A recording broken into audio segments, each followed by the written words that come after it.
something.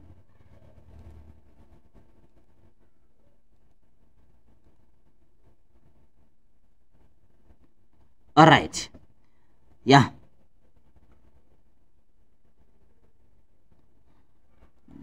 All right. Okay. We are writing. Someone is saying that wrote codominancy. The reason why they might not give you codominancy is because they say the intermediate. And there on our distinction material, let me just clarify for you, so that because also this one could be a disturbing factor, that people could mix it with the codominancy and the incomplete. Okay, supposed to be at the beginning here of yes, at the beginning here. Okay, yeah, supposed to be around here. Yes, so you see codominance in complete dominancy. No, that one is fine. In complete dominancy here we say that they say that this word, you see this word, it's what they said, intermediate. You see, intermediate, and then the title here is incomplete dominancy. And then when you talk about codominancy, it produces a mixture. It produces a mixture. Both allele are, yes, expressed. So it means that here you produce a mixture of two colors. So that's why I'm saying that incomplete dominancy is the best correct answer. Then we go to the next question. We are saying that the fluid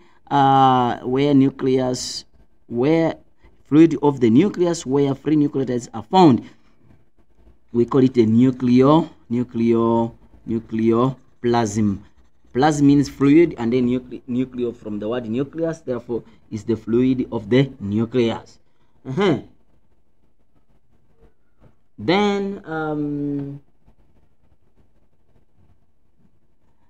you are saying that the tangled mass of chromosome located within the nucleus. So we call this one chromatin network. So here is chromatin network. If you have any challenge, we can just show you. I can just show you on the distinction material. As I told you that distinction material, there is no question which cannot be answered by that book. Yes. So I wrote that book with the great time so that it can tackle any question they will set before and after you have written. So if you use distinction material, now I'm talking about those people who will be watching, not you now, definitely you will get a distinction. All right. Division of the cytoplasm, we call it cytokinesis. We talked about it yesterday. Say that and they're saying that the name of the, someone is saying, they're saying that is talking about the chromatin network. Talking about the chromatin network, it is here. We talked about it here. You see, entangled. You see, this is what you call chromatin. So it's a chromatin network. Yes. So that's what they are talking about. Here is the thing. Chromatin with chromosome consists of DNA and protein. So that is what they are looking at. This entangled. Yeah.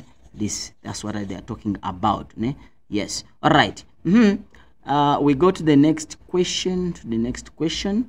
The name of the X and Y chromosome in male, we talked about this, gonozome. So I think we are clear there. Someone is giving me the answer already. Gonozome is correct. Let's go to, I hope you guys, you got 10 out of 10. If you got 10 out of 10, congratulations. If you lost one, at least you tried. Yes, you're still in the range of 95%. Genetic disorder characterized by chromosome mutation. I don't know how many people got this right. Let me just say it because I have no choice, because I have to tell you what is the most correct answer here. They're saying that genetic disorder caused by chromosomal mutation. The answer is none. I'm sorry if you wrote something or both. Ne? It's none. Yes. Why none? Because these are gene mutations. They are gene mutation, not chromosomal mutations. When you talk about the chromosomal mutation, we are talking about the whole chromosome changing. Therefore, we go back to Down syndrome. And if you check on Down syndrome, sometimes we call it chromosome mutation, sometimes we call it chromosomal aberration. So when you look at Down syndrome, that's where you can find chromosomal mutation. Let me show you what I talked about Down syndrome. When you come here, yeah, I think I didn't indicate it here, but it is chromosomal mutation. Yes. I don't remember where I wrote it, but it is there, whereby you talk about the whole chromosome is changing. Yes, when you change the number or the structure of chromosome, then we call it chromosomal mutation. Sometimes we call it chromosomal aberration. Yes, aberration or chromosomal mutation. But if you just change the base, then we call it gene mutation. So these two are gene mutation because the as a result of exchange of a base, a specific base.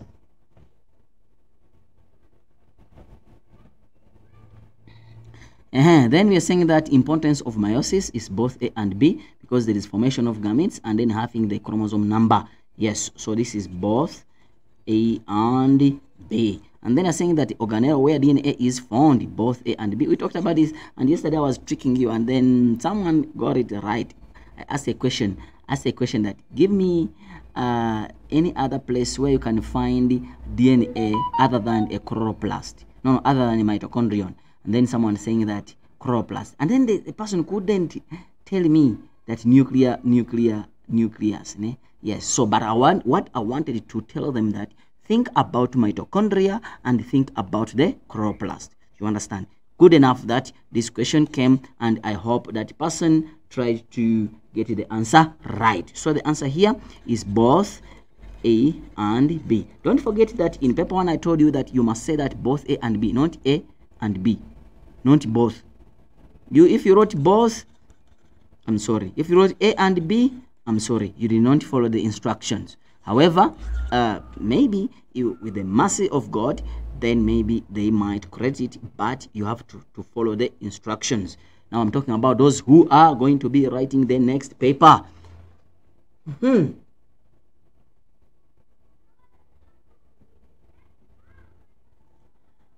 Then we are going to question 1.4. I hope guys you got 6 out of 6. Ne? Yes, question 1.4. Oh, blood group. We talked about blood group yesterday, but let's see what was here. Name the type of diagram represented above. This is pedigree. Pedigree. Yes, so this one is correct. We talked about it, and someone was asking what's the difference between pedigree and the phylogenetic tree. So now we are clear there. Give the number of the allele that control blood group. We talked about this yesterday. We said there are 3 alleles. Alleles. Yes. Alleles or alleles, whatever case you call it, is fine, man.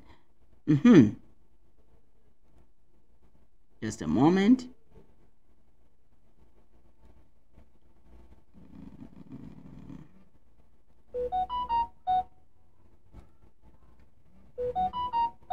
Sorry, this another Samsung is here disturbing me.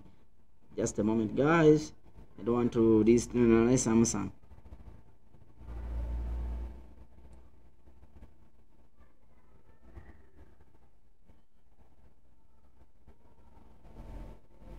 Yes, I'm back. I'm back. I didn't want this Samsung.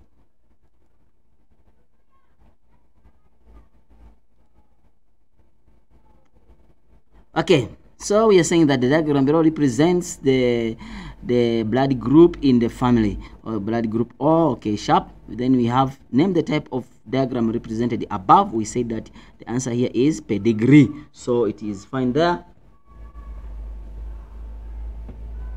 Then they are saying that give the number of allele. We said it is 3 alleles.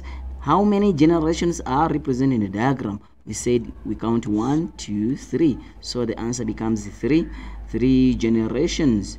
Yes. They are saying that Lena's genotype is this. Lena's genotype is A. Yes, you remember what we talked about? Okay, now Let's go to the question. State the possible phenotype of VUSI. Possible phenotypes. Phenotypes or genotypes. They want the genotype of VUSI. So if you are talking about the genotype of VUSI, where is VUSI? VUSI is here. But now, if Lena is A, small a, VUSI, this person I don't know is small I, small I. Remember, I could ask a question that how is a person of blood group A and a person of blood group B can produce a kid of blood group O? Then I said yes, because if they both have heterozygous, they're in heterozygous state, they have the recessive allele, therefore they can produce a kid of blood group O. Therefore, how many marks they give it to VUSI is 2 marks. And they're saying possible. Therefore, VUSI can be A, small I. Yes, that's number 1. VUSI can be B, small I. VUSI can be I, small I, like that. Whereby if this combine with this, you produce O. If this combine with this, you produce O. If one of these combine with this, you produce O. You see that any of that can lead to VUSI. So they want 2 of them. If you wrote this and this, cool. If you wrote this and this, cool. Any of this, they wanted 2 of them. So I think, yes, you will get it right. Ne? Yes. Someone is saying that 4 generations. I don't know where did you get the 4 generations, but here is showing you 3 generations. Ne? Yeah. All right. Then they're saying that give the genotype of Bob. Where's Bob? Bob. So if this person is O, if this person is also O, definitely there's no way how Bob will be A or B. It will be O. So they're saying genotype of O, of Bob. Therefore, Bob is gonna be II. So I think that one is also correct. Give the name of the individual who displayed the codominancy. Codominancy means that you have blood group A and blood group AB. That's what they are looking for. So the first person I can think of here is you see here now, this person is blood group O. You see, blood group O. But the kids they produced is blood group B and blood group A. Definitely Anna is blood group A, B. Do you understand? Yes. So this one is here, can combine with this to produce B, to produce A. Sorry, this can combine with this to produce A, and this can combine with this to produce B. Therefore, Anna is definitely answer. But here it's showing you, so it's Anna. Is it Anna? Anne. Ne? Yes. So here they're showing you 2 marks. Then you have to look for another one. If not, if they don't want one, you have to look for another one. Another one, do we have another one? We can get another one just in case that Lena and Anne are kids of these 2. You understand? But Lena is having blood group A. And then Anne is having blood group AB. Definitely, if this is blood group A, ne, and this is blood group A, how will they produce this? Maybe one is blood group AB. You understand? Whereby this combine with this to produce blood group AB, which is Anne. You understand? What if, because they said, did they say give the name of individual which displays codominancy? So the Anna is the perfect answer. However, based on this and this, so either this, because I can have this here, or I can be, maybe this can be A, because if I combine this with this, still I'll produce this person. You see, if I combine this and this, I'll produce this person. So is either any of this is either A, like that, and then B, like that, or it's like this. Either of these could be. So it means that based on the analysis, deep analysis, not just easy analysis, it could be Curis and this, one of the 2, not both. You understand? Not both. Both can't be AB. One of them must be AB. Then the other one has to be a heterozygous.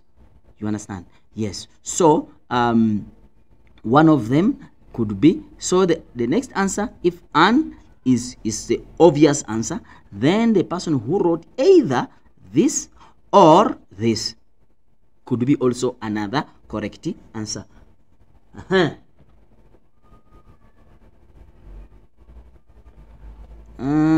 Someone is saying Vusi.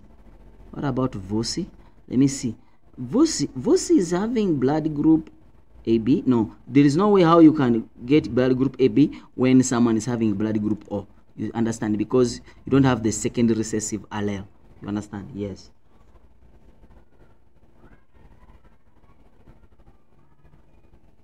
Yeah. Someone is telling me name. Thank you very much. Yes, I know that you are saying name. This is the obvious answer. Yes, it's a name.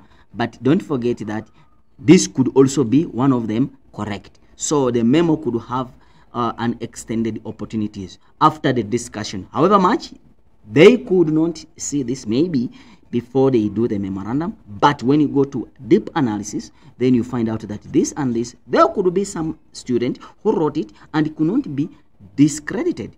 So should be credited if it results in that. You understand? Yes, obvious answer is that. However, even those, either of this could be an answer. We go to the next question. You're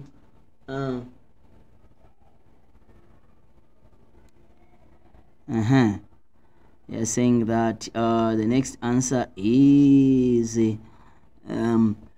question below is a representation of protein. Okay, protein synthesis. We know that what is here is being protein synthesis. So now remember guys, we discussed about this and I told you that please don't make a mistake to go without knowing this.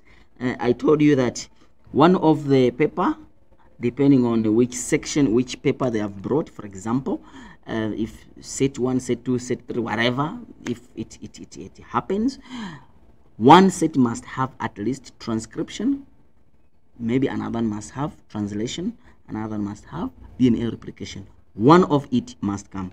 And then that's what I said, and say that please don't go to the paper without knowing it. All right, let's continue.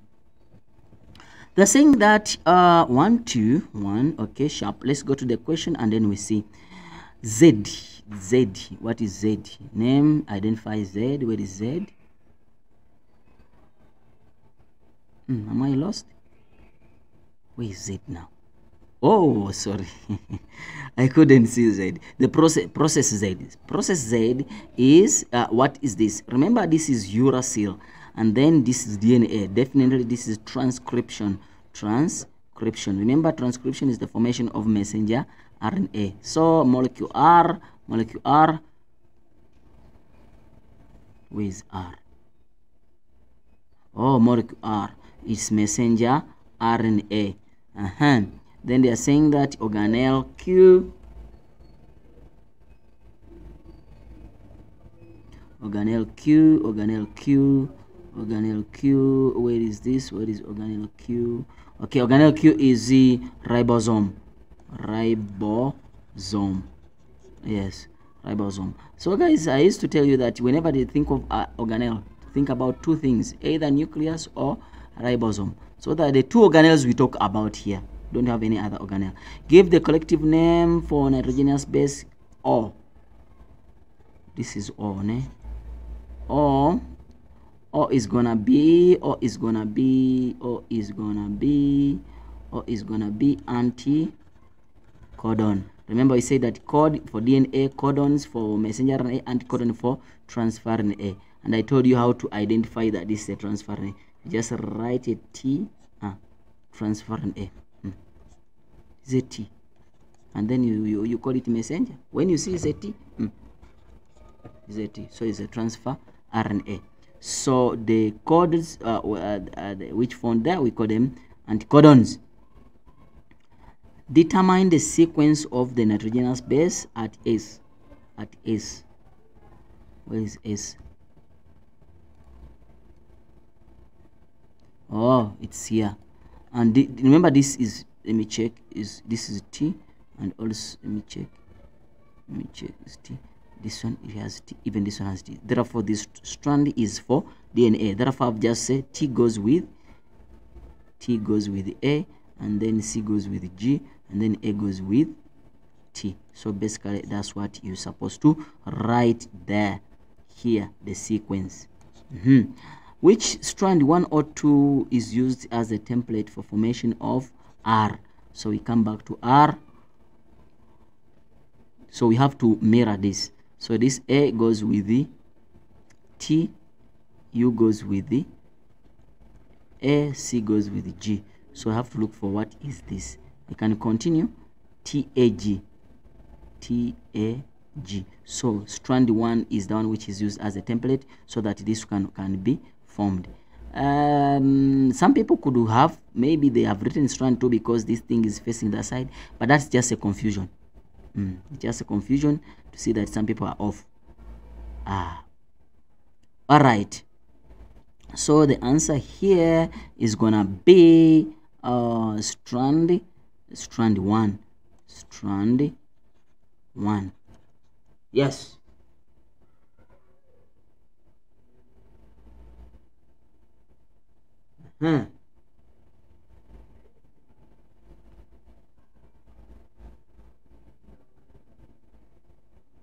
Someone wrote spinal cord. Wait. Okay, sharp. Someone said it's a spinal cord. Aibo. No, man. You guys, you're acting in the paper. All right. AGT. Okay, sharp. Then they're saying that which amino acid 3 or 4 will be brought to area P. Area P. Where is area P? Okay. Guys, there is something which was hidden here. Let me show you that hidden part of it. And I hope you guys got it right using the elimination method. Okay, all right. If we follow this, following this, yes, I hope we can get it. But if you just follow what is here, because there are 3, and here you have the bases, so definitely this goes with A goes with U, because this is transferring A, U goes with the A, then this goes with the G. So UAG, so this one is gone, so we don't talk about it. G goes with the C, G, C, and then A. CCA, then this is gone also. Definitely this one will come there. You see? So you can see how you can identify it correctly. So basically here we come here and we say that amino acid number 4, amino acid number 4. So that's the correct answer there. Then they are saying that name the type of sugar that forms part of structure molecule R. Part of sugar molecule R. Part of sugar. Name the type of sugar, not part. Molecule R is messenger RNA. So here they are talking about sugar. So it's gonna be ribose. Don't say ribo. No, it's a ribose because they are looking at the sugar. So guys, I think you got 50 out of 50. Congratulations if you got it. Yeah, so it looked to be a little bit simple. Is there anyone who got 50 out of 50? Let me know in the comment section.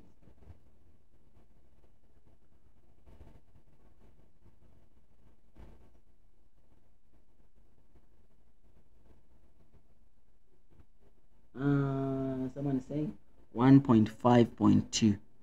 The collective name of nitrogen. They say the collective name of nitrogenous base. The collective name of. They are not talking about what is this. No, they are saying nitrogen. The key point here is nitrogenous base. So someone is talking about tRNA. tRNA is only this. but they're talking about the collective name of these 3 bases which are found on the tRNA. Therefore, the answer becomes the nitrogenous bases. I think I'm clear there. Let's go to question 2.1.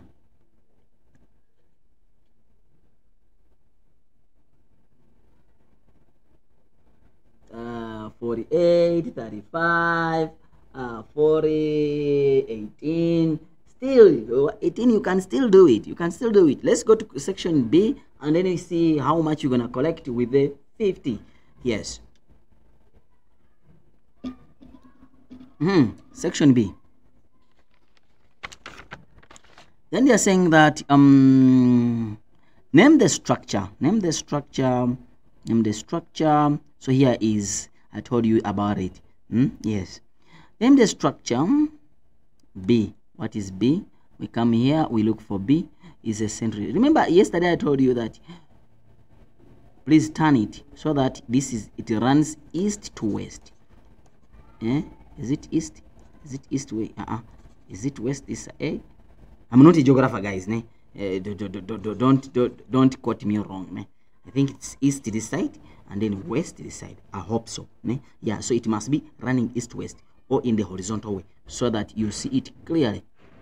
For example, it's supposed to be like this so that now you see it must be running in that direction so that you see the actual phase. Yes, so I hope you guys you did it and identify the phase correctly. Okay, let's go through it and then we find out. Okay, now we are saying that B is centrioles, spindle fibers. These are homologous chromosomes, but I don't know whether they're asking you. Okay, spindle fibers, we are done. Identify the phase in diagram 1. Diagram 1, what is happening? You are seeing here crossing over is taking place. There are 4. It is prophase 1. Prophase 1. Give 3 reasons for your answer. Why are you saying it is prophase 1? First of all, you are forming here a bivalent. Chromosomes are under crossing over. Homologous chromosomes are under crossing over, you see. Yes, that's number 1. The nuclear membrane is starting to disappear, you see. Nuclear membranes are starting to disappear. The centrioles are moving to the opposite poles. So you can talk about that. Yes. Yeah. If there is any other, it could be accepted. I don't know what you wrote, but as long as it is correct. Describe the process that takes place at A. They're talking about the process of crossing over. Homologous chromosomes come together or align together, and then chromosomes of homologous chromatids, chromatids of homologous chromosome, they cross over at a point called chiasma. Yes, they exchange the genetic material, and then they split to form 2 genetically different chromosomes. So basically you just explain the process of crossing over. As I say that you cannot go to the paper unless you are insulting me when you don't know the process of crossing over. Yes, I talked about that. I said don't go to the paper without knowing the process of crossing over. Don't go to the paper without knowing the metaphase. Don't go to the paper without knowing anaphase. The rest you can skip, but those 3 don't make a mistake to go there. I think those who read it is not.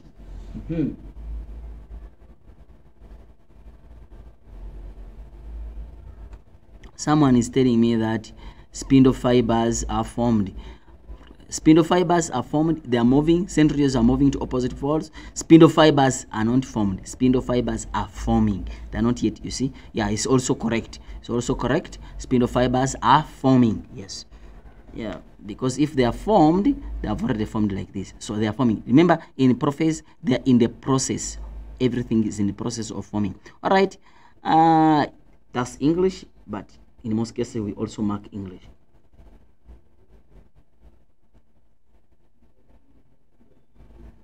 All right, let's go to the describe the process. We are done with that. Identify the phase represent diagram 1, diagram 2. This I said you swap it because they're in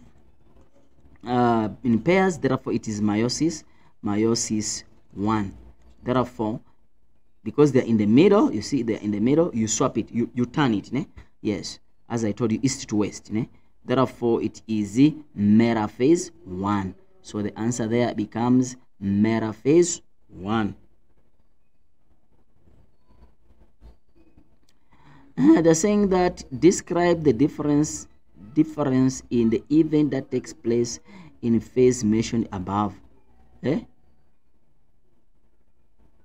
Describe the differences in the events that take place in the phase mentioned in A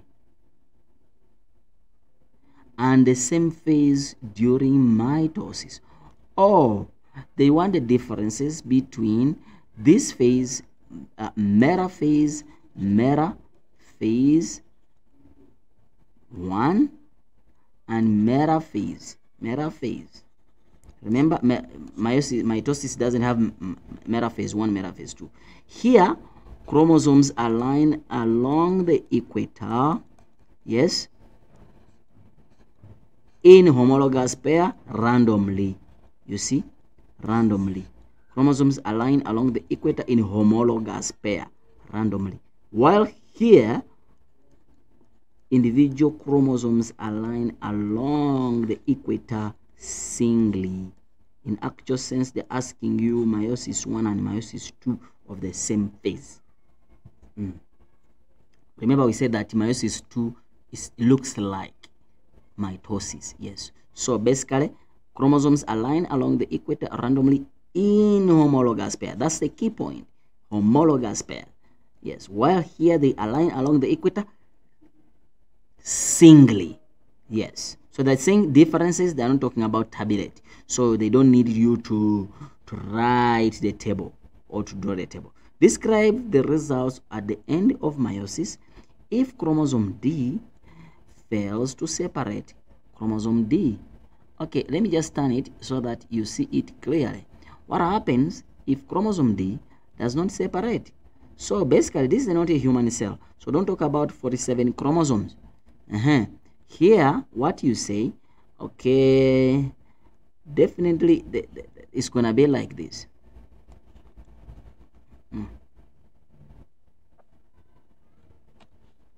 Technology is jamming.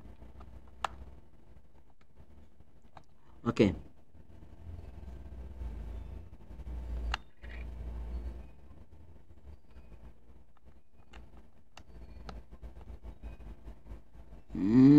Still jamming. Okay, it's supposed to go that way.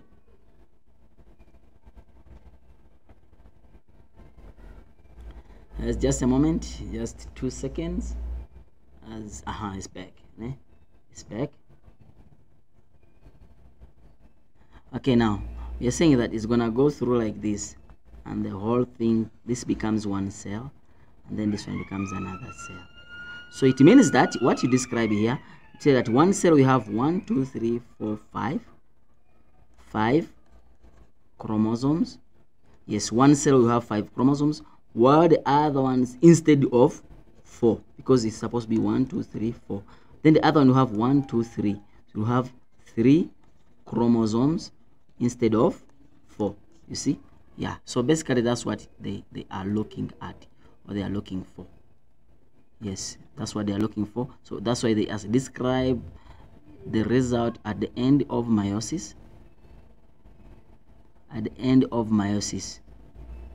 Yes, if D fails to separate. Yeah, so it means that one cell will have an extra chromosome, 5 chromosomes, while the other ones will have 3 chromosomes instead of 4, and then the other one will have 5 chromosomes instead of 4, meaning that you have one extra chromosome, and then the other one will have one short of chromosome.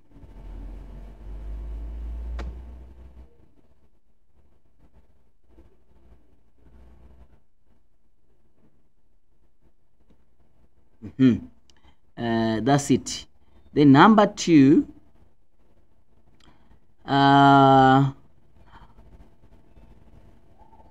those people who wrote about 46 chromosomes, they didn't talk about here that this is a human what? They didn't talk about that this is a human cell. Yes. Number 2, look critically here. Let me show you something here. If if this cell, these two cells, this one is gonna receive x, 1 2 3 4 5, ne?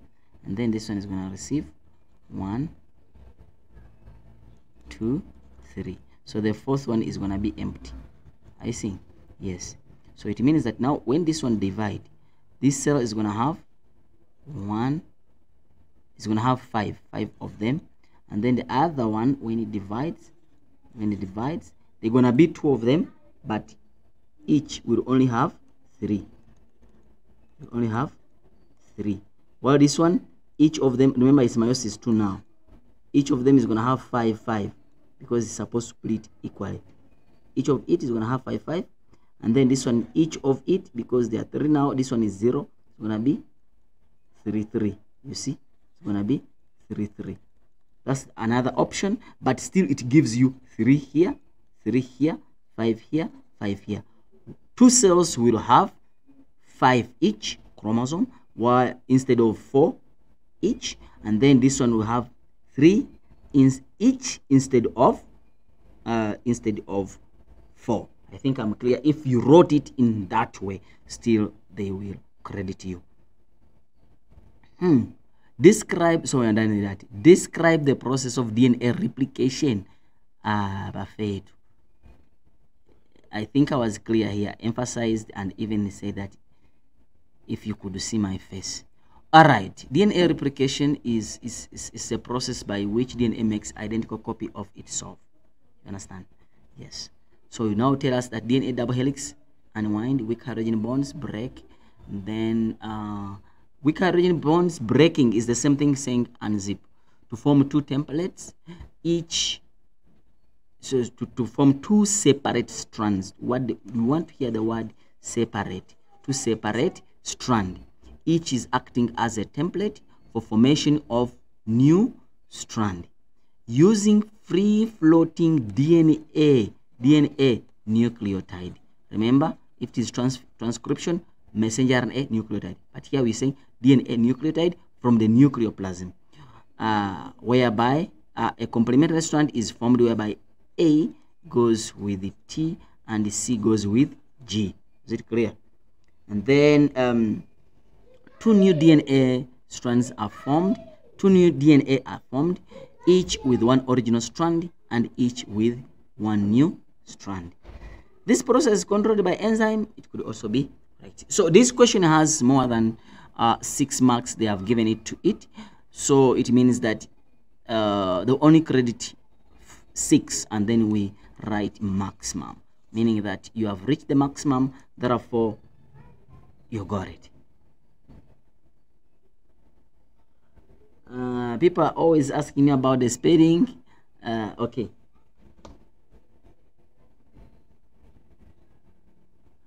Tando is asking me about the spelling. Tando, what if I call you Tondo? Will you feel good? Instead of calling you Tando, I call you Tondo. I replace A with O. Will you feel good? Will you be the same person? If you are not the same person, why do you want to make mistakes with the spellings here? All right, it will depend on them, whether it means something else or it's the same thing. But we always encourage you to write correct spellings. All right, let's continue to the next question. Read the passage. Gene, okay, code for blood clotting in humans. This gene made up of that 163 amino acids. The mutation occurred and result in amino acid 123, 128 sequence. This changes to this, and then this changes to this. Mutation has been transmitted as autosomal. Yes, it has been transmitted as what? Autosomal. And they are saying that they're saying that the mutation has resulted in a resistance of warfarin drug. Warfarin drug in human. Warfarin is used to treat prothrombosis. I'm used to the process of clotting. Prothrombin, fibrinogen, fibrin. Okay, prothrombin is the one which produce thrombin. So here thrombosis is the disease. Okay, treatment of thrombosis. Thrombosis results in the formation of blood clotting in the arteries, and then this causes the thin of blood to break down and the blood clot. Name one piece of evidence in the information that show that mutation for this gene occurred in DNA molecule. How do I know that mutation occurred in DNA molecule? Check here. Yes, it changed from here to this and here to this. Where do you find the T? Definitely find T in DNA. Therefore, that is the correct answer. So you talk about that, yes, the sequence change of this change to this, and also this change to this. This shows that it was DNA. You understand? Yes, because DNA is the only one which has the thymine. Yes. Then number 2, they're saying that how many nitrogenous bases code for this gene. Hey guys, I talked about this. I even showed you how to calculate these nitrogenous bases. Remember, each nitrogenous base, each amino acid is coded by 3 nitrogenous bases. Therefore, I will say that. Yeah, someone is saying it has thymine. Yes, correct, because of this thymine. Yes, presence of thymine. Yes. Okay, saying that how many nitrogen? You're gonna say 163 amino acids times 3. So the answer you get is what you call let me see, how much is it? Okay, you calculate. Let me know the answer in the comment. Yes, describe what is meant by autosomal dominant allele. Autosomal, it means that is a non-sex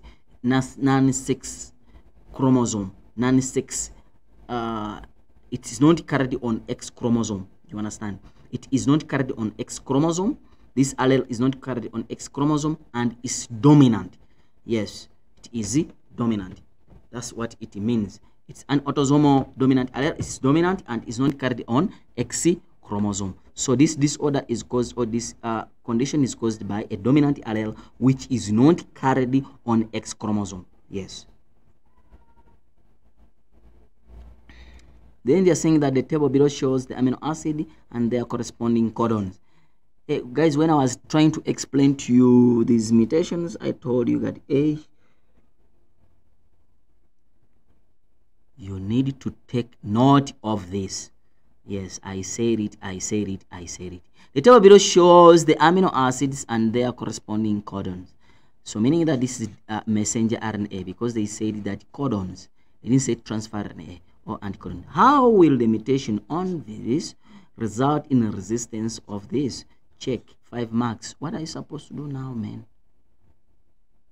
What you are supposed to do here is you come back here and read here. A mutation occurred affected the amino acid this, and the sequence of this to this is changed, becoming this. This mutation has been transmitted as an autosomal dominant characteristics throughout the generation. This is the problem now. It has formed another protein. You understand? But how do I know that it's forming another protein? Okay, now the first step to score those 5 marks, you had to tell us what we started with and what we ended with. So we started with G, T, G, which changed to C, A, G. You understand? And then you have T, A, T. Someone said that is 489. Here is 489. Guys, if it is correct, you calculate it, then that's the perfect answer.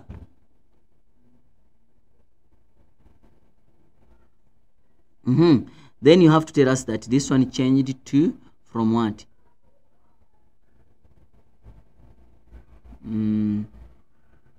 Okay, let me just make a big space so that we can know exactly what we are trying to show you. Okay, this is the first amino acid, this one, So first one, and then the second one, let me write it here. It is T A T and then T C T. But now, what do these ones indicate? They're saying these are codons. Yes, so I don't know, I can't read it here unless I change this. So change it. So this is the first mark by changing G A C, and then this one is G U C. What does GAC mean? GAC, let me first remove this so that I see clearly. GAC is leucine. It indicates leucine, this one. And then GUC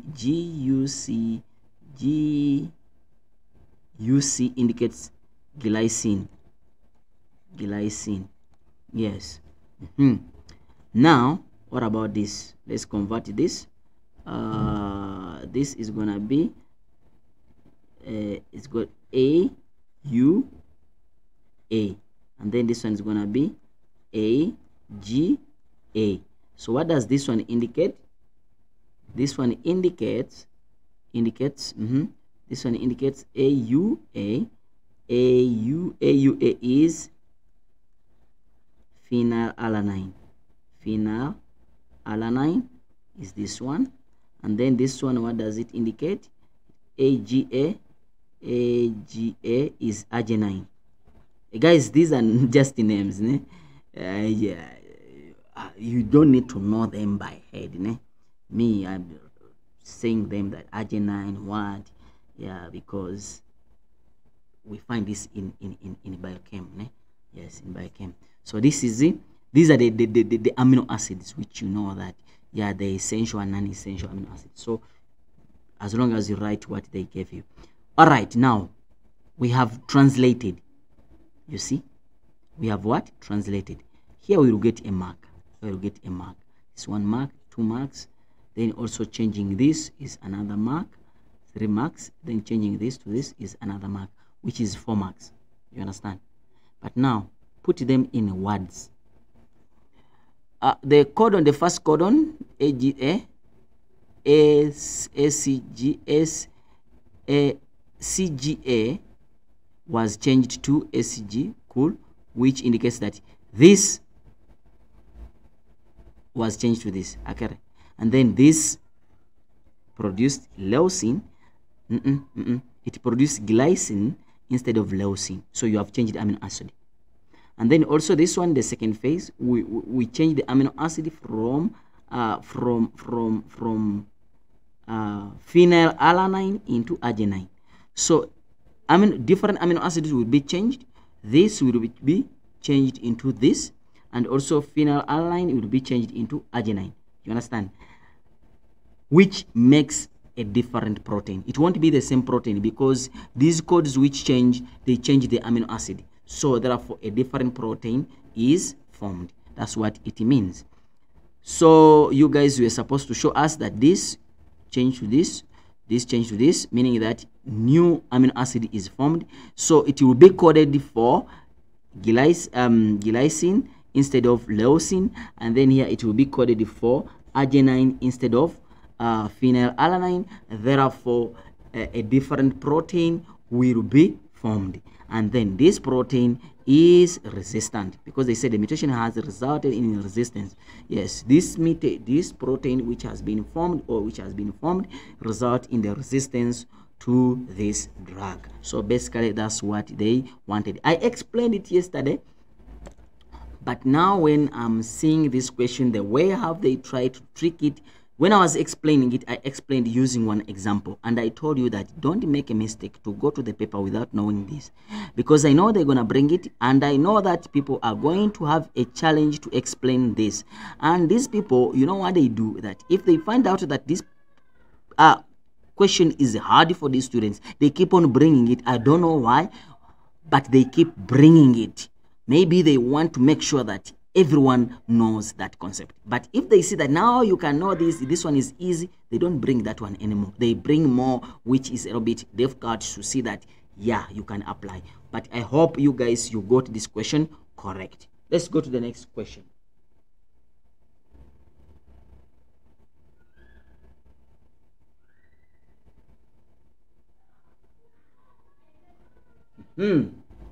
Let's go to the next question. They're saying that they're saying that the effect of this mutation has explained the effect of this mutation has with the prothrombic. This one you just come back to the extract and then you read here. The mutation has resulted in a resistance, you see? Yes. And then in the human of treatment of used to treat this, the thrombin result in the formation of blood clot in artery. So this will result in the, yes, you see, the effect of this mutation on human with this. So meaning that it will result resistance. First of all, the mutation will bring about resistance. Number two, it will also bring about this formation of blood clot in the artery, you see? Yes. And then also will cause this to break down, you see? So basically, no, this one is out because this is a drug, né? So it means that it will not allow this blood to break down, the clot to break down, because now it is now resistant. So meaning that the blood clot will remain there. Why? Because of the mutation which has developed. Therefore, you talk about the resistance, and then you talk about what this you see here, this formation of the blood clot in the artery. Therefore, these clots will not be broken down because of the resistance which has been developed. So basically, the answer was supposed to be obtained from there.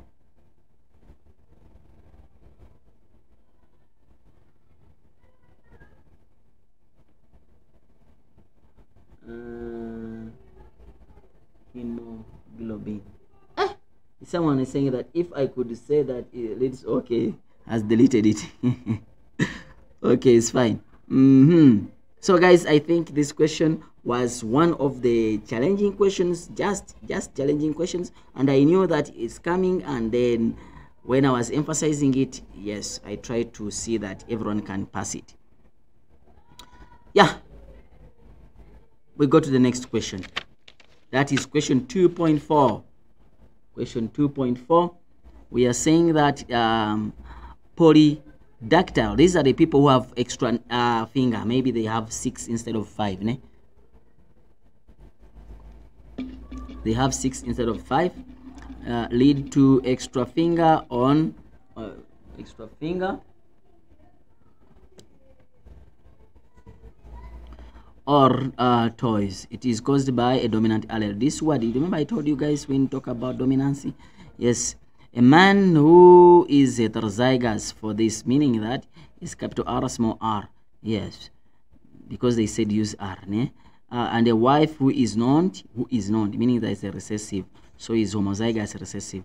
Use the letters R and the RR, do the genetic cross to show the percentage chance that their children will have polydactyl. The percentage chance of having the polydactyl. So here, what are you going to write? So it's simple, guys. Here is very simple. Let me just talk about it here. P1 F1. I told you about that, and I said we gave you a mark. Then we say phenotype. I think you guys, you wrote it that. You go back to the question, you find the phenotype. They say that homozygous, a man who is having the condition, a man with polydactyl. Yes, polydactyl. So you're gonna have to say a man with, yes, polydactyl, crossed with a lady without polydactyl. Yes, meaning that here I'm gonna have a lady, wife with no, yes, here with, yeah. So you finish. Then here is genotype, but they say the man is what? They say the man is heterozygous. Therefore, I'm gonna say capital R, small r, crossed with a lady who is recessive. So here I'm gonna say meiosis occurs, and then I'm gonna say capital R, small r, small r. I say these are gametes. If you didn't circle them, it's fine. If you circle them, it's fine. Yes. Then now you can use the Punnett square method, yes, or you can cross. Either way, as long as it's correct, but you write the word fertilization if you use the Punnett square, or you write fertilization here, fertilization here, and then you say C, and then you start capital R small r, this with this, capital R small r, this with this, small r, then this with this, small r. So these are offsprings, you understand? Yes. So basically this is what you're supposed to do to get it right. But now we come here, we mark. If you don't know, if you got this wrong, then automatically we shall come here, we say fertilization, it will give you a mark. And also writing this, you see now you have 3 out of what? Out of 6. But if you got all these correct now, but the question is asking you, there might be a compulsory mark. Let's find the compulsory mark here. They're saying that use the letters, do a genetic cross to show the percentage chance. Yes, the percentage chance of so percentage is a key point. Is a key point of having the kids with the disease. So basically we have 2 people normal is caused by a dominant allele, 2 people with the disease and 2 people without. So basically it's gonna be 2 out of 4 times 100, which gives you 50%. You see, this is a key point. We mark you. So we're gonna mark you here, we mark you here, we mark you here, but we're gonna first count this. How many marks are there? How many marks we are given? Yeah, we're gonna give you this one plus any other 5. Yes, or it will depend on, but this is the compulsory mark which they're gonna give.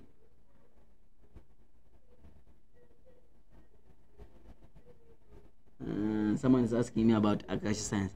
So many people asking me about agriculture science.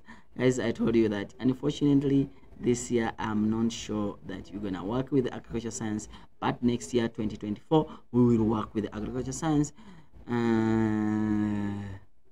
Yes, it's because currently we don't have a school which has which does the agriculture science in this area. Unless you send it to me, you scan it, you send it to me, then we'll do a memorandum for you. Yes. All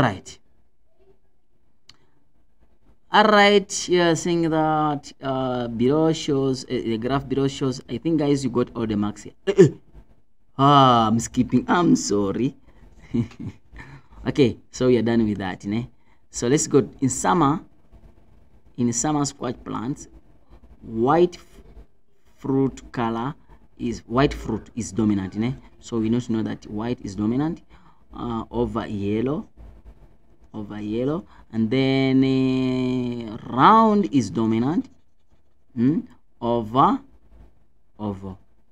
So this is dominant, white over yellow. Okay, now let's start. Summer squash plants that are homozygous for white and round is crossed with plant that is homozygous yellow. Okay, sharp. Homozygous, remember yellow is recessive, né? And then this one is white is dominant, and they are saying that dominant around. Oh, dominant over crossed with recessive. Okay, give the genotype of parent 1, parent in the first generation. Okay, parents in this case they say that white, therefore capital B because they said homozygous, and then white, and then round is capital D because they said homozygous. So that is the first, and then the first mark, and then the second mark could be is the crossed with the homozygous yellow. Yellow is, we say, the small b, and then oval is small d. So that's the second mark. So that's what they are looking at here. The phenotype of F1 generation, because all of them are dominant, therefore is going to be capital B, small b, capital D, small d. So the phenotype both is going to be white and yellow. So it's going to be white, correct, and oval. Did I say? Not oval, man. It's not oval. The one which is dominant, because I have capital D. Capital D here indicates a round, right? Round. So it's going to be white, a mark, and round, another mark. Then they are saying that two plants that are heterozygous for both characteristics were crossed. Okay.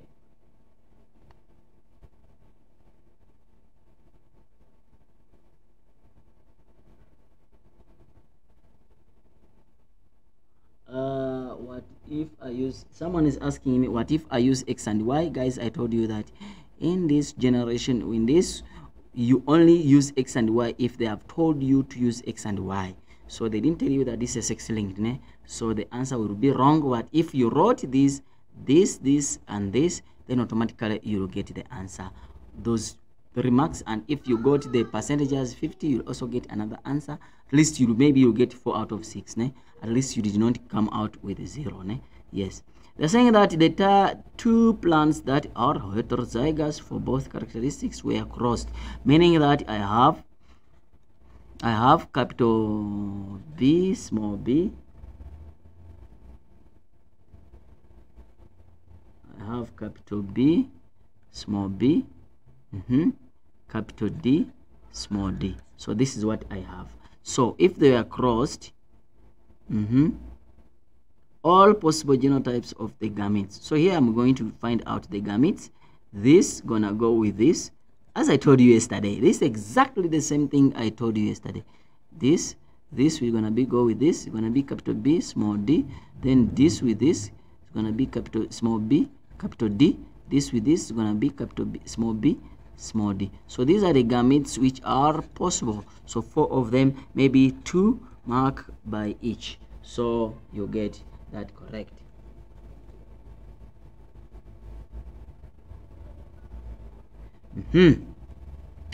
Then we go to the next question, guys. If there's any question I've skipped, you let me know, né? Sometimes I skip when I don't see.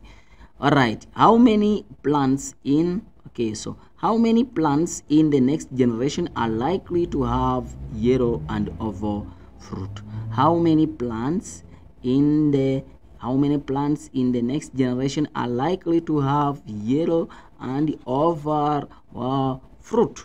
Yellow and oval. So we come back here and look at for yellow. Where is yellow? Yellow, yellow, yellow, yellow, and oval. Yellow.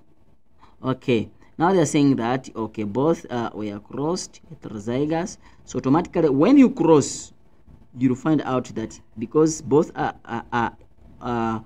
homozygous recessive, meaning that they are going to be small b, small b, small d, small d. So the answer here is going to be 1.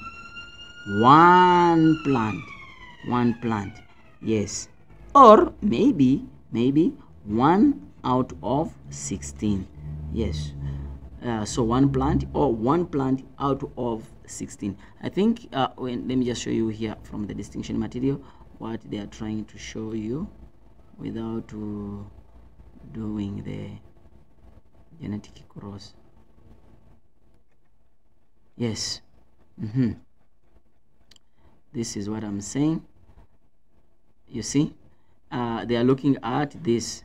It's only one which has both letters when they are homozygous recessive. So basically that's what they are looking at. When you come back here, that's what they are looking at. It is small b, small b, small d, small d. That's what they are looking at here. Capital small b, small b, small l, small l. Yes. So and the percentage here, if you count all of them, they are 16. Therefore it is 1. It's only they are looking for this.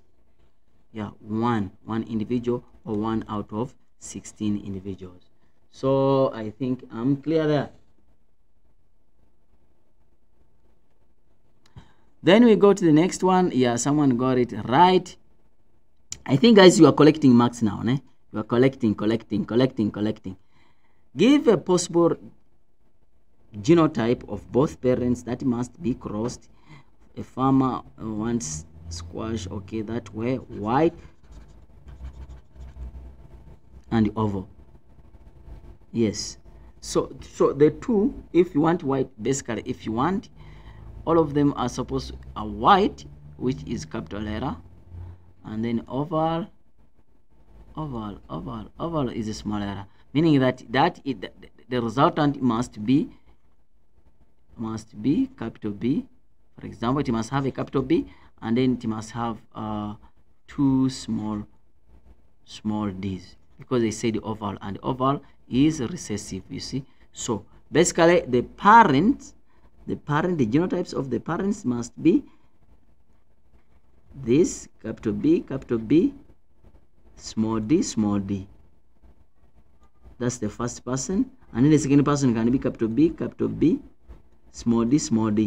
That's the second person. Or the first one can be like this, and then the second one can be capital B, small b, capital D, because this B will be somewhere.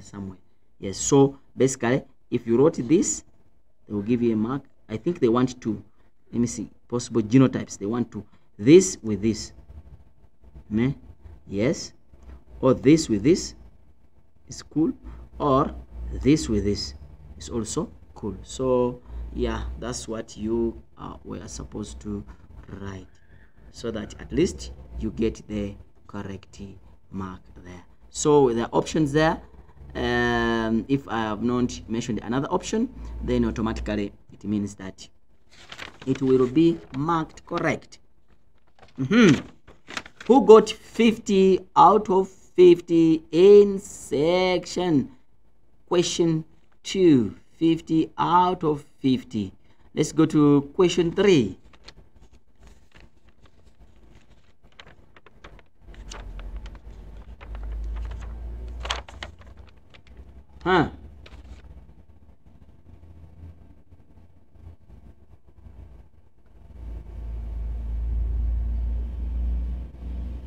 Someone is asking me, you describe, I don't know, what was that question?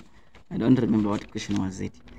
Okay, let's go to the next question, and then they're saying that the graph below shows the results of artificial selection for protein content in the meal plant over 50 generations. Describe how the farmer did artificial selection. Here you just had to explain the artificial selection. Remember, in artificial selection, you identify the character, describe how this farmer did. So he identified, you see, they identified the character of producing protein in the meal, and then after that he identified those plants with that character. Yes, then he crossed those plants with those ones which have that character, which have that character. He crossed them. Yes, then after that he selected only those which produced more in the first generation, and they were allowed to cross-pollinate, because they don't do sex here. It's close pollination. It's pollination. So he cross-pollinated those which could produce large number of protein. You understand? And then at the end of the day, he found out that the plants were able to produce large amount of protein. What was the average percentage of protein content in the meal at the 15th generation? So here you just had to draw a line touching there, and then you draw a line touching there, and then you find out maybe 12.8, and then you put these units. Kernels. Yes, so that becomes the answer. And then someone is going to ask, what about 12.89, or what about 12.9? Yeah, they will give a range. Yes, someone got 38. That's still good mark. 42, still good mark.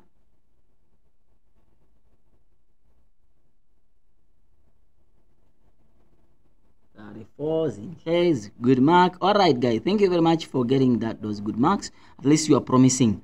But by how many times did the average percentage of protein content in meal grain increased between this, meaning that they are looking at for percentage increase. They have brought the question again. By how many times? By how many times? By how many times? Okay, the average percentage of protein, yes, increased between 40 and 45. I come here, I find what is final. The final is 20. 20 minus the initial, which is 14. So you get how much here? You get 6. 6 divided by the initial, which is 14, times 100. So the answer you get here is the number of times it increased. Yes. In terms of percentage, saying that by how many times did the average percentage of protein, yes, okay, you had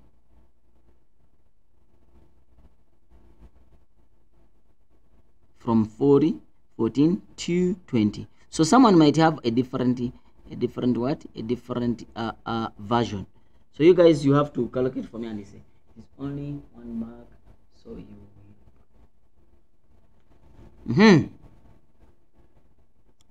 how many times from 14 to 20?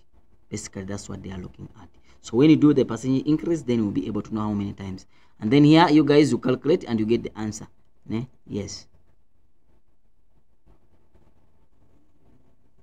Describe one way in which the process of artificial selection is different from genetic engineering. We talked about this.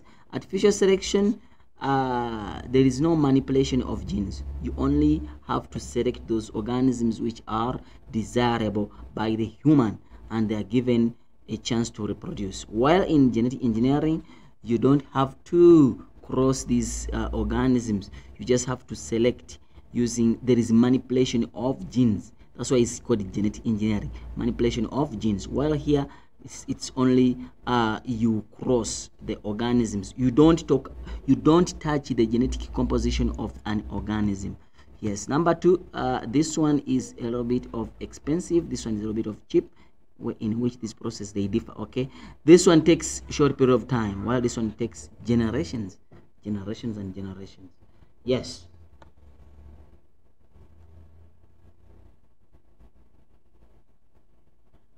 Someone is saying 12.5.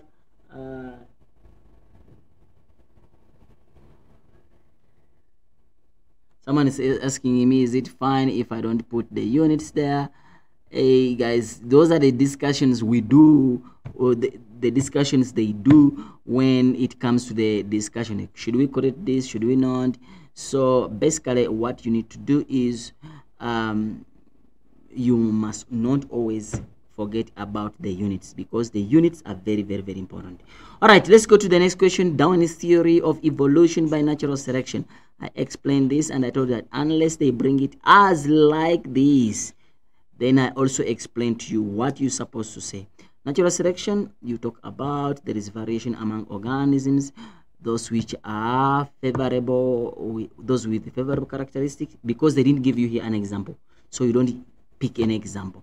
Those with favorable characteristics and those without favorable characteristics. Those with favorable characteristics, they reproduce in large numbers.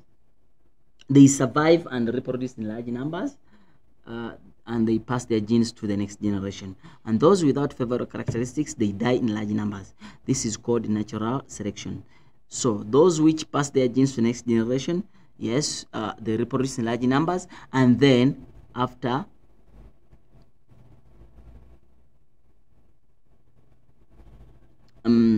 here you also supposed to talk about, just in case, because it's 7 marks, maybe you can talk about natural selection is what is a survival of the what of the fittest, which organism is best suited. Sometimes when students, they are trying to define this, because this is a block question whereby it is no example, no what, you just have to explain just what you know.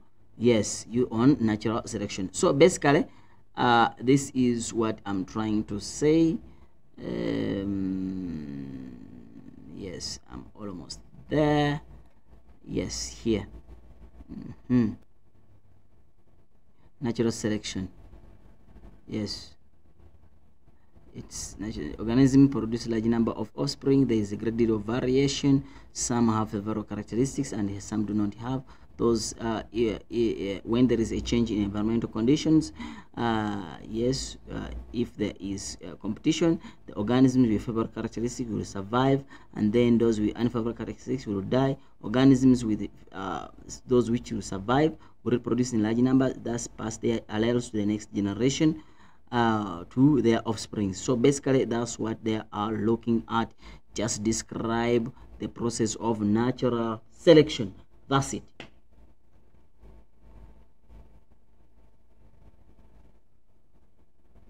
Then we go to the next question, guys. That's what they wanted from there. 3.33, investigation was done to determine the relationship between height and the head and the bite force. The height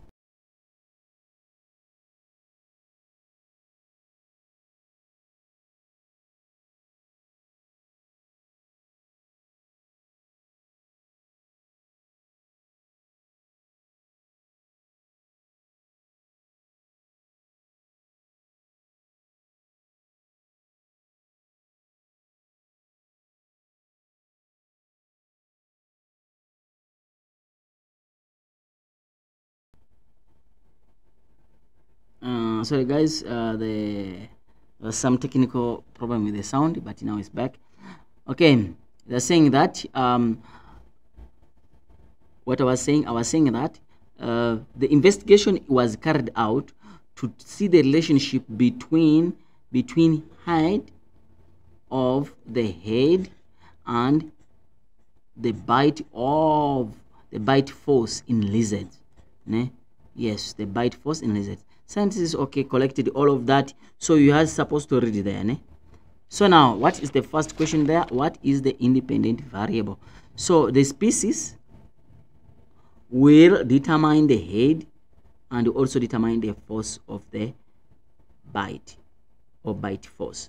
So the species becomes I, D, X, Y. I told you that. Ne? So this becomes the species, becomes the independent variable. And the independent variable, then the bite force. The bite force. Yeah, someone can ask me that, what about that? Height determines the force of the bite. You understand? How much force do you need in neurons? Yes, the height will, because as the height increases, the force also increases. Yes, but what determines this is the type of the species. So yes, if it was this and this would have been the independent variable, dependent variable. But now we have this which determines this and this. You understand?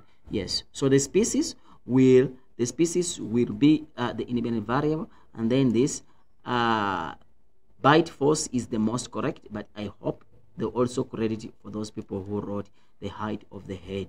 Yes. Because if you are to plot a graph, you'll find out that this is A, this is B, this is C, and then these two will have two graphs in that case, whereby this is the independent.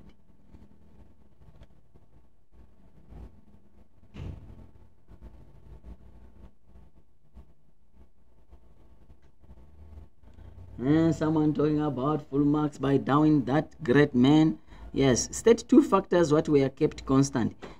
Factors which were kept constant here, they talked about, there are a lot, so you have to talk about any factor, but here they talked about that each species were kept in a cage with environmental conditions similar to that of the habitat, meaning that you kept maybe same temperature, same humidity, same light, same, talk about environmental factors which you could keep constant, or any other factor which you read there and then you find out that it was kept constant. So they're saying that apart from the sample size, state one way in which the reliability of the experiment was ensured. So when you come back here, apart from the sample size here, what did they do? Did they repeat the experiment? Yes, they say that the height, okay, was measured for each lizard and the average. So they calculate the average height of each lizard. You see, this is also increasing reliability. Yes. Then they are saying that school name the type of variation which is displayed in this characteristic. I told you that whatever you are born with, and it changes since you are born up to where you are now. How big was your head before when you are born, and how big is it now? How big is your size, and how big was it when you are born? So things which change like that, then it is continuous variation, because it's all individuals, they have the same. But if it does not change, like blood group doesn't change, so it means that it's discontinuous. So in this case, name the type of variation, because the size keep on changing, therefore we will say that it is continuous variation. Describe the relationship between height and the head of the lizard in terms of the bite force. As the height of the head increases, the bite force also increases. You see, 10 you see, so the bite force also increases. Which species A, B, C would be expected to be feeding mainly on rough fibrous plant? So we are looking at the one which has the force which is strong enough. So we have this, so its answer is C. Why? Give a reason for your answer. Because it has a strong bite force, so that it can chew these tough fibrous plants. Yes, so it has a strong bite force. Yes.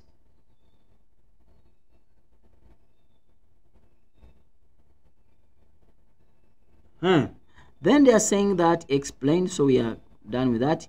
Which species A, B, C would be the most suitable to live in narrow areas of the rock? The one which has the small head, because it can go through the narrow or the crevices. So basically it is species A. They didn't ask you the reason, but if they had asked you the reason, then you would have said that because it has a small head. Yes, it has a small head. So that is the correct answer. Another question is 3.4. 3.4. Guys, are you getting it? If you have any challenge, let me know. Maybe you are not so sure about the answer I talked about. Yes. Let me know. Yes. Let's go to the next question, and then we try to do the last one. Okay. Which species in the diagram? What is this diagram? Is a phylogenetic tree. Yes. Which species in the diagram above existed or survived for the longest period of time? You look at how long the length of the bar. Check. It's this one. So the answer is Homo erectus. Then we come to calculate the period of million years Australopithecus afarensis and Australopithecus africanus coexisted. So here, remember I told you this, and I gave you those questions that you will never be asked a question and it will never be fail to answer it. Remember when I was going through this, and I told you here period of existence, you see, competed for resources. So that's the same question which they are asking you here, that which give two pair of species which competed for resources. So now what they did here is they gave you that. Now they're asking you here, you see, they coexisted. In other words, they competed for resources. But how long did they do that? They did that if this Australopithecus africanus is here, and then this is afarensis. Did I say afarensis? Wait. Afarensis and africanus, yes. So this is the time when they competed for resources. So basically that's the time. So I have to calculate here. So it is 2, 3, 4, 2, 1, 2, 3, 4, 5, 6, 7. So it's 2.7. Remember, we count from this side because the 0 is this side.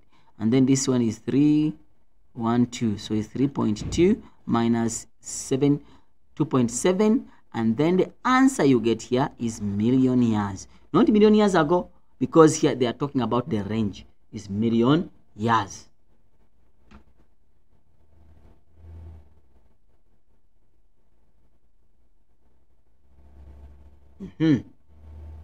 So guys, I think when you subtract here, what is it? What is 2? Yeah, make sure that you subtract correctly, né? But it must have that word million years, because in most cases we mark the what? The units.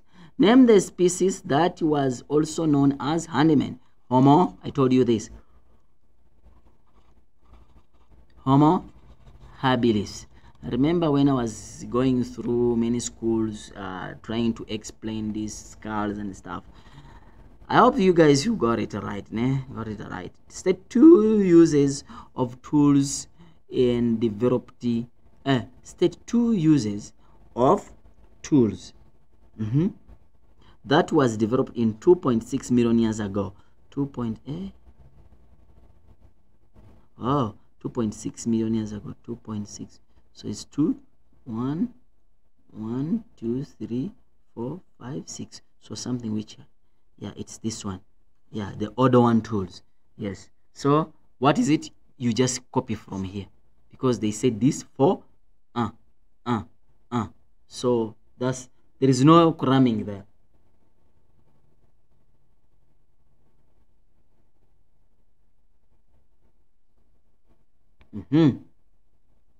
Then so we got the answer there. Identify 2 species that use the most complex tool. 2 species which use the most complex tool.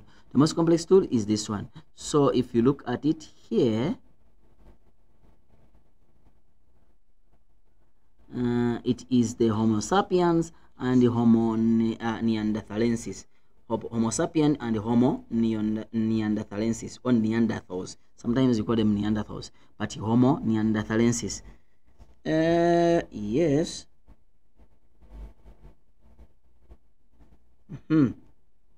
Is there anything I've skipped? Yes. Okay. Let's continue. Name 2 species. So we have done that. Explaining how the change in the brain size over time relates to developing tools. I explained this also, that increase in the brain size increases the number of cells. Yes, so this number of cells, if they are increased, then automatically it means more intelligence. And these sophisticated tools require thought. They require what? Thought. Therefore they will require more intelligence. So basically that's what they are looking for is here. We talked about it here. Cultural evidence. Using tools in cutting or improving in nutrition. Developing of tools become more sophisticated as hominids evolved.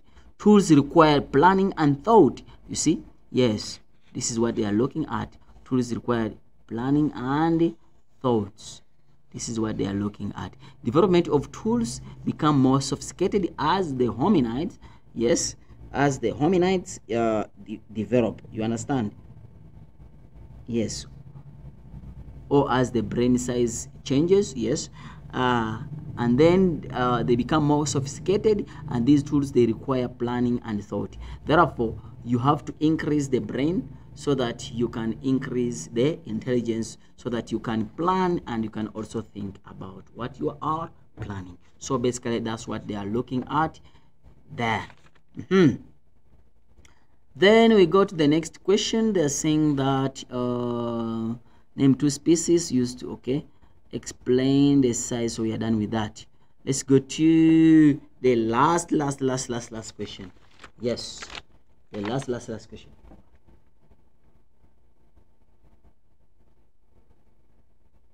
Someone is saying that what if you calculate it differently but you got the answer? It's cool. It's cool. Maybe they will give you a mark. How many marks are there?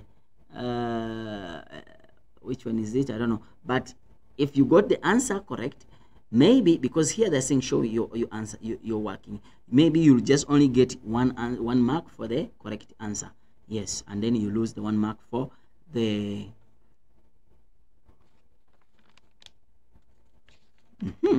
Let's go to the next question, 3.5. State the genus of Adipithecus, Australopithecus sediba. Australopithecus. It's this one. You have to write it in full. Australopithecus, because they're looking for the genus, the first name. Yes. Describe. It must start with a capital A. Describe the shape of the spine. We talked about this. Is S shape. They're saying describe. Just is S shape. That's all.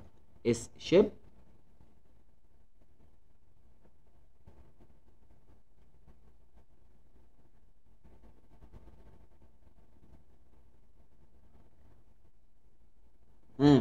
Then they are saying that state what is Hosi Dube. Thank you very much. You are also the best because you kept yourself on the channel, and we pray that you get that distinction you are crying for, and I know you will get it. You will get it. There is one person I want to thank. Has been a member since the beginning. Oh, I've forgotten the name. Maybe I'll thank her in the next video. Yes. Yes. Okay, state what is meant by the transitional species. We also talked about this. Transitional species is a species which has both characteristics of the present species and the most recent common ancestor and the most recent species. You understand? And the most recent species. Don't say and the ancestor. Ancestor where? And the most recent what? Species or before it. This is what I'm trying to say. When I was yes, here is transitional species. This is a transitional species. It is having characteristics of this and the recent ancestor or the most recent what? Ancestor. Yes, so that is a transitional species. That's how you're supposed to connect it both in front and backward. So you're supposed to explain that in 2 versions. That's why it is 2 marks to talk about in front and 2 marks. Yeah, but in most cases here we use the all or nothing law. You either get it all or you lose it all.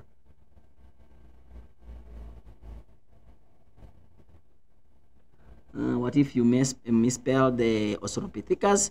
Yeah, you guys, spelling. Maybe they'll correct you if it doesn't mean something else. But if it means something else, they won't correct you, ne? So what is this? And then what is this? Do they mean the same? They have the same letter, but differently. So it depends on how you have spelled it, ne? Yes. And they're saying that give the letter of the pelvis that would be represented by, okay, give the letter. Remember, I said that Australopithecus sediba is a transitional fossil. Remember, I talked about it and I emphasized it here. Check. Australopithecus sediba is a transitional species of fossil. You see the distinction material? Yes, those people who used it correctly, I hope you're gonna get a distinction, because there is no way you're gonna fail to get it. No question can be failed to be answered by that. Okay, they're saying that give the letter of the pelvis that would be represented by Australopithecus sediba. In this case, you look at this is more wide, but it's not that wide. This is more narrow, but it's not that narrow. So this is like 1, 2, 3. So this is in the middle. So this is Australopithecus sediba. Therefore, the answer becomes A.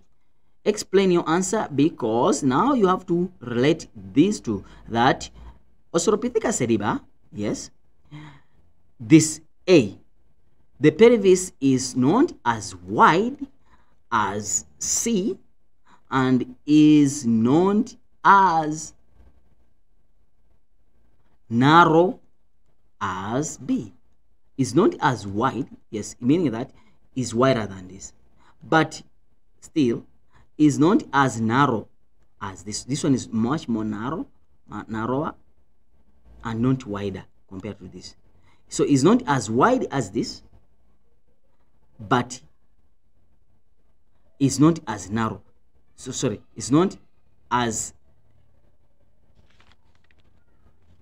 it's not as narrow as this, ne? Yes. Or how many marks are there? 2. Yes. So basically you would have said that it's not as wide as C and is not as narrow as B. That's the first mark. If you also wrote like this, you will get a mark. This is not as narrow as this. No, not narrow. This is not narrow. Is not as long. This skull, this pelvis is not as long as B and is not as short as this. You understand? This one is shorter compared to this, but this one is longer compared to this, which means that this is in between these two. If you look at how long it is, how long it is, how wide it is, how wide it is. You either use wide to explain, you have to compare this with this and this, or you have to use how narrow it is. So not narrow, how short it is, short and wider, isn't it? So it must be not as wide as this and not as narrow as this. Or you say not as short as this and not as long as this. This is not as short as this and this is not as narrow as this. So basically either way or whatever you have written, then you will get those 2 marks.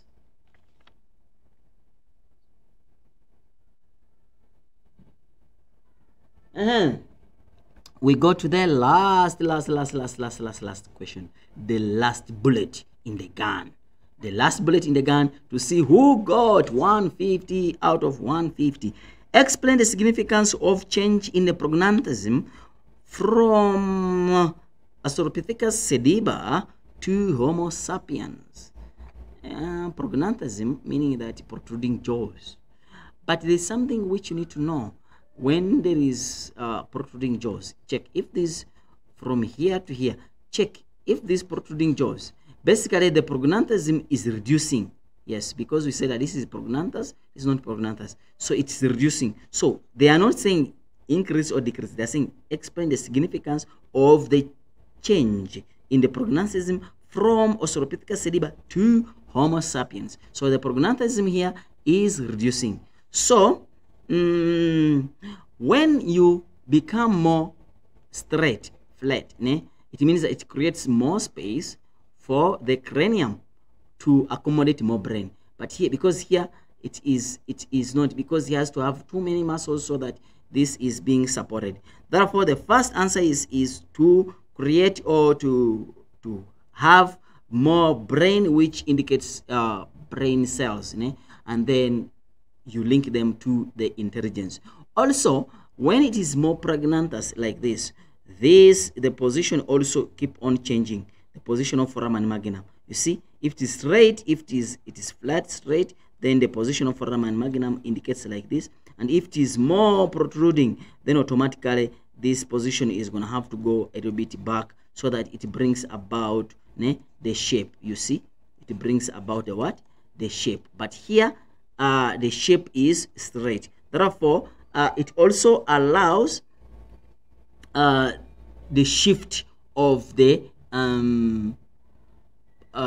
foramen magnum so that it can bring about bipedalism. Bipedalism, which means that you're walking on 2 hind limbs, and then this will create more faster. The organism can move more faster. So the significance here, you have to talk about the cranium becoming more bigger, creates more space for the cranium to be bigger, meaning that more brain cells, so the intelligence is linked here, while here is small. And then number two here is you talk about you can talk about it makes the position of foramen magnum to move a little bit forward, move forward, so that it can allow the organism to walk on two hind limbs, or to allow bipedalism to take place, so that now the organism can walk faster. So basically it brings about changing from the slope face to a flat face. Yeah, so that's what you are supposed to explain there, guys. I hope you got.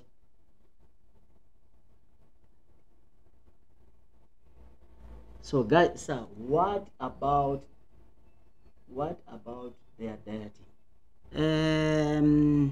You're talking about, how about the deity? Yes, there are some things which I've not talked about, but you look at when you are changing from prognathism, meaning that even the jaw, the shape of the jaw will change. You understand?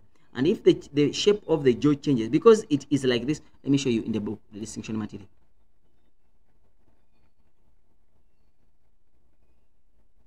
You see here, ne? So the more it's checked, ne? So even this is gonna change. You see how it is slanting. When this thing is out, then automatically this one, you see. So the position is cool.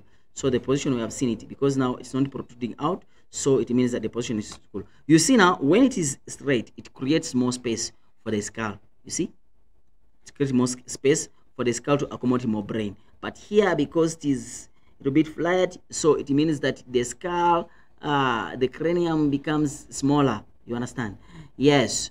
And then also, prognathism is basically you change. Remember, it's the jaw. This jaw, which could be also from these big teeth. You can talk about the teeth becoming more smaller. So it means that you are shifting away from the rough, tough food to rough, raw food to one which is more cooked. So that, yeah, so you have to link. Your answer was supposed to be linked. You know, I told you yesterday that once it comes to this describe thing you don't know, but you think about something which is correct.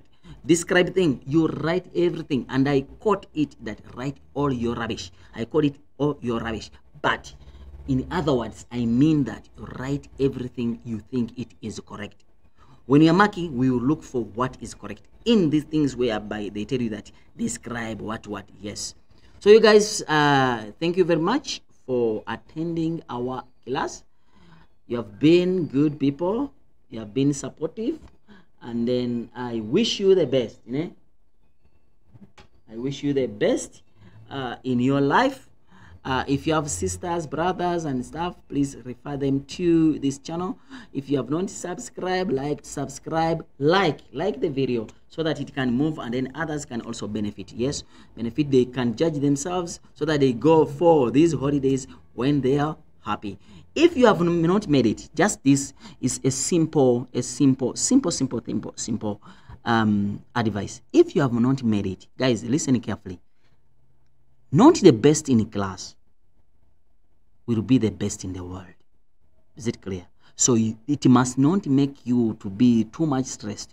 No, I don't think, I'm not insulting, but I'm just trying to show you this. Ne? I don't think Mr.